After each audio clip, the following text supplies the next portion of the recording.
Ladies and gentlemen, boys and girls, cardaholics of all ages, welcome back to Big Al's Cards. Thank you so much for watching. And in today's video, I want to talk about these bounties that people are putting out for cards. Specifically the Brady, the Anthony Volpe, the Drew Jones. We've seen quite a few bounties from places like David Adams. We've also had some private sellers put out bounties for cards. And I have mixed feelings on some of these bounties. So let me talk about a couple of these first of all.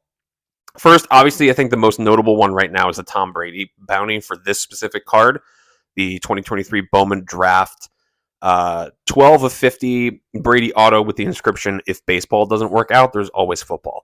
And somebody is putting out a bounty of $500,000 for this card, which is interesting because the Superfractor sold on Golden last night for $158,000. Superfractor, 1 of 1, PSA 9. And I don't know if the PSA the grade necessarily hurt it. I don't know if a 10 would have helped it. But if a Superfractor is going for $150,000, is this card really going to be worth $500,000 someday? And yes, I understand Brady still has to make it in the Hall of Fame. Yes, Brady's the greatest football player who ever lived. But is this?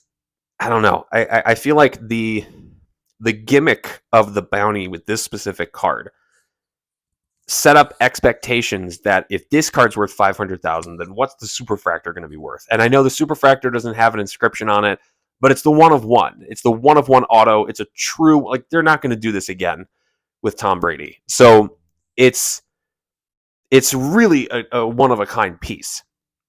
So did that kind of sabotage that price? Did the hype around this gold one kind of set up false expectations for what the possibility of what the 1 of 1 was going to go for? Again, people are going to put out bounties like that. Private sellers. David Adams did a couple. David Adams did one for this Volpe, $150,000 for the debut patch 1 of 1. And this is probably just me being a pessimist. I don't know. You tell me.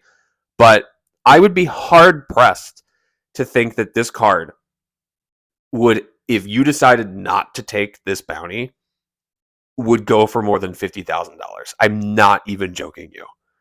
I just don't see it being a $150,000 card. That's, I think, triple what I think it would go for max. You know, Volpe, I love him. He's my shortstop. You know, but he didn't have the greatest rookie season. It was good. The chicken parm sandwich really turned his season around. But I don't see, like, unless he really takes off next year, I don't see this being worth $150,000. You had the Drew Jones 1 of 1 Superfractor that was from 2023 Bowman, and David Adams went on a bounty for $250,000. Or you could keep it and risk him trying to go to the Hall of Fame, and if he did get in, then they would pay $1 million. And the people who pulled it were like, we're taking the money. Like, you don't play with that kind of money. You don't, like, what? If you were to gamble on it and you were saying, nah, I'm not going to take the $250K, I'm going to see if he makes the Hall of Fame, and then he kind of sucks, right? And then you try to go to sell it, you're going to get a fraction of what you would have gotten had you just taken the bounty. I don't even think the Drew Jones Superfractor is worth $250,000 on its own. I think if you threw that thing up in an auction, I don't even know if it would go for half of that. Like, this isn't 2020 anymore. This is not the COVID pandemic boom that we saw with sports cards anymore. Prices just aren't there. And the bounties, in a way, to me, and I'm not saying anything bad about the people who put the bounties out. That's like, if you want to put out a bounty for a card, fine. I would put out a bounty for the Gargano Select 1 of 1. It's not going to be this high. But, I mean, people want the card. People put money out there for it. I understand. Noted high-end collector Shine 150, I think it is. I don't even know. Dude's got a ton of high-end stuff. I think he was willing to pay like almost $2 million for the Luka Black Prism 1 of 1. It's his money. You know, you can offer these bounties if you want to. But I think that the overall effect of these bounties on us as the everyday collector who's looking to either collect, or many people try to make money off of cards, I think it sets up unrealistic expectations of what some of these things are actually worth. Again, I think you take this Volpe outside of the David Adams bounty, $50K at most, honestly. Like, I really do.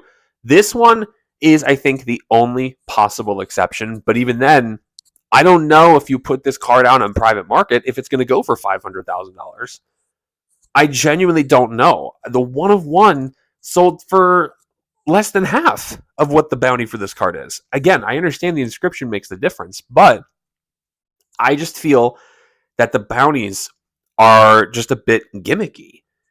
And I don't think we're going to see the end of bounties. I'm not going to guarantee anything, but I would be willing to place money that we're going to get a bounty for the Jason Dominguez Platinum 1 of 1 from Top Series 1. We're going to get a bounty for the Ellie De La Cruz Platinum 1 of 1 from Top Series 1. And who's the... I think Drew... No, not Drew. Whoever the big player is going to be in 2023, Bowman. I think he was the number 2 overall pick for... I can't remember his name right now. I guarantee he's going to have a bounty on his card too.